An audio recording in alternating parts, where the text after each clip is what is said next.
Hi guys, I hope you're well. My name's Chris Smith. I'm an absolute beginner saxophone player. Well, I started about 4 months ago, and today I wanted to share with you something that I've been looking for myself and I couldn't really find it, so I thought it'd be useful to create a little video that hopefully will help you if you're a beginner saxophone player like me. And that is getting started with improvising. There are so many songs that I love playing, and quite often what you'll see, there's a pattern of a song where you'll have the headline, if you like, the main melody is played, and then it's repeated, and then it's maybe repeated again, and then one more time just to finish off. And when you're playing that on the saxophone, and you just kind of, obviously you don't have the lyrics, so you're just kind of repeating the same music over and over again, it's quite common to, instead of just repeating that 4 times, maybe in the 3rd time, to have a little solo, a little bit of improvisation there, just to kind of add a bit of variety. And that's one of the reasons why I decided to play the saxophone, is I love the idea of doing that. Now the challenge I had was, how do you start improvising? Because you can follow a melody, you can find the music that's written for a song, you can read the notes. I'm starting to learn to read music as well, so you can read the notes, learn to play the melody, but how do you start improvising? I had no idea.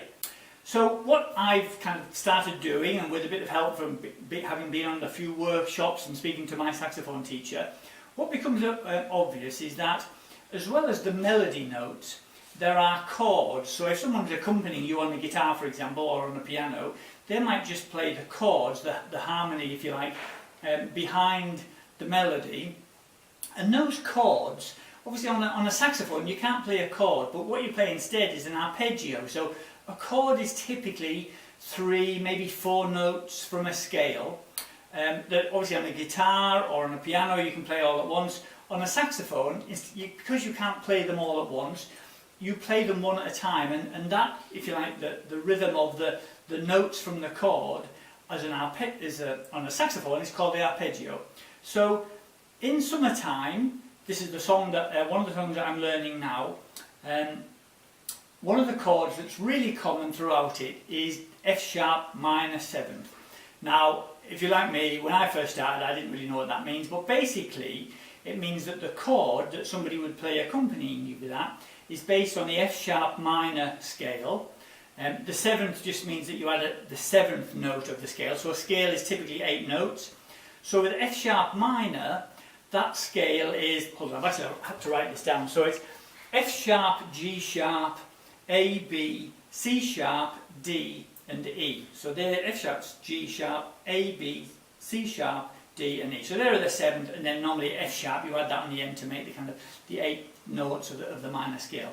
Now the arpeggio is typically the 1st, the 3rd and the 5th notes of that scale, of any scale.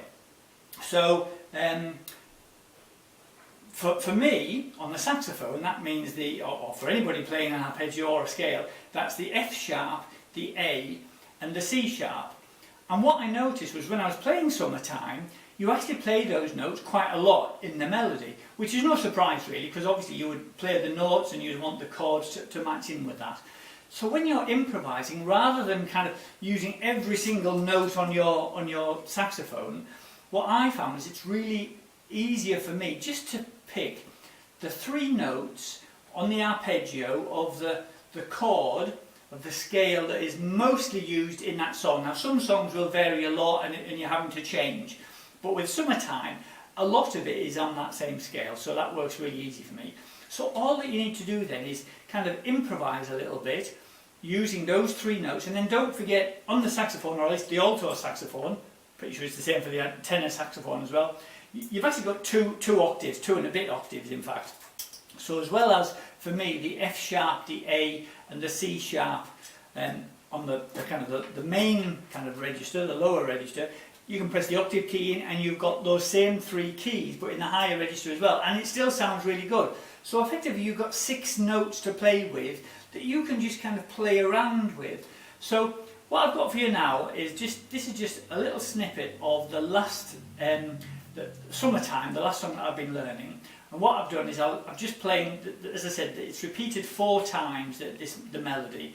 So I'm just playing the 2nd time and the little the improvisation bit, which is effectively replacing the third time that the melody is played, and then after that there's the fourth time as well. I won't play all of that, but just give you mainly a bit before and a bit after, and the improvisation.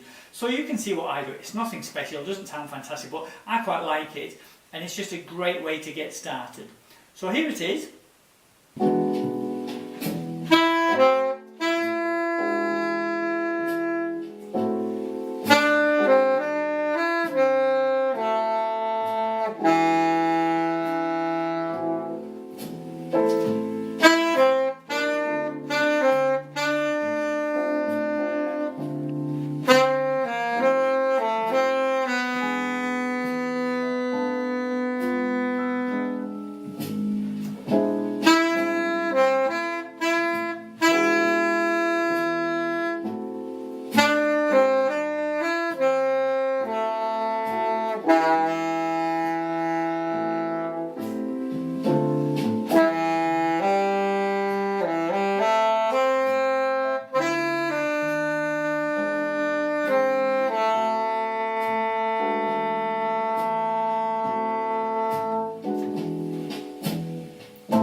Okay, I hope you enjoyed that. As I say, I'm kind of nowhere near perfect yet, but I just really like the idea of being able to improvise a little bit and finding out just 3 or 4 notes that you can start with and just play a little bit up a bit, down a bit, you know, going into the different octaves and that, trying to follow the rhythm of the song, but you know, without having to follow the melody specifically. Although actually it works quite nicely when you do add some of the notes in at the same time as those notes are normally in the melody. So I hope you enjoyed that, guys. If you're happy to, if you'd like to see the rest of my little videos on summertime, there's a little playlist here. You can see the whole thing. If you're happy to follow my journey as a beginner and see the other videos, then you can subscribe here. Just click on this little button here and subscribe to my channel. Okay, guys. Bye for now.